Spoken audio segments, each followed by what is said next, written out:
Ladies and gentlemen, welcome back to another video, and today marks another loss in the portfolio. Though technically it's not a loss because I didn't sell, however, one of my biggest positions, Sofi, as you guys may know, is down pretty massive today. I'm still up overall in the position, but we're going to talk about Sofi real quick. My goal for January of 2025, and just make a quick video on some options I'm selling. And if that sounds cool, please consider subscribing. That way you don't miss any videos in the future of me trying to sell some options to make some extra income. And the word trying is very important here because the last few weeks have decimated me. And today, SoFi fell close to 10%, which is the largest position in my Robinhood portfolio.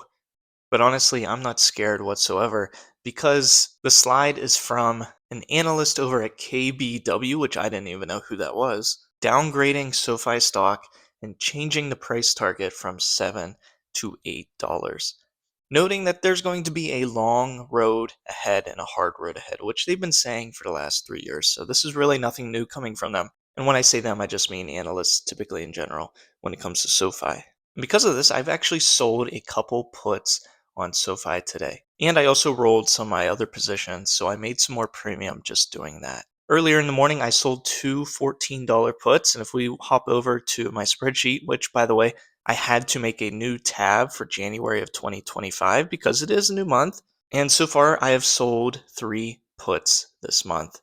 And if you're interested in checking out the spreadsheet and helping out the channel and getting something useful also in return, I'll have a link down in the description. It's 50% off with the coupon code PUTS. All the information's down below if you want to go check it out. In my last video, I talked about selling a position that I acquired from selling a put, and I'm trying to make my money back because that stock tanked. I sold it at the loss for some tax reasons, got the dividend, and now my goal is to recoup that loss. And also in that video, I talked about selling a put on MSTU, which is ironic because the stock that I lost a lot of money on was MSTX. However, MSTU is a lot less money to put up front, and I'm only selling one put as of right now. And I ended up rolling that put up for the same expiration date, except now the strike price is $8, and I gained 15 extra dollars in premium. And then the two puts for $14 that expire this Friday or tomorrow. On SoFi, I also gained $40 on. And then I rolled a couple positions on SoFi and also lowered the strike price from $15.50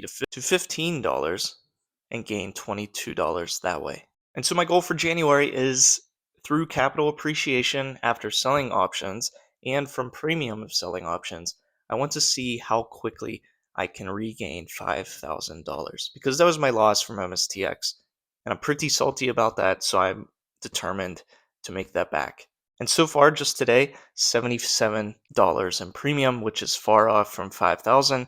But, every bit counts, and I'm not trying to make any huge plays at one time. It's just accumulating as we go and trying to make consistent income. And it just so happens I sold like $5,000 worth of SoFi on Tuesday, which allowed me to sell even more puts today, which is why we saw those two that I sold at $14. Because I mentioned I'm going to be more aggressively selling the wheel on SoFi and seeing if I can make more premium that way. And so I sold a bunch of calls, and by a bunch, I mean four, for $16 on SoFi that expired tomorrow. I highly doubt SoFi is going to be in the money come tomorrow evening at $16, so I think these ones are going to be safe to expire worthless, which means I can continue to sell more calls. But yeah, that's pretty much it. Thank you guys for watching. I really appreciate it. And this has been a roller coaster, and I hope you're enjoying it, and stay tuned.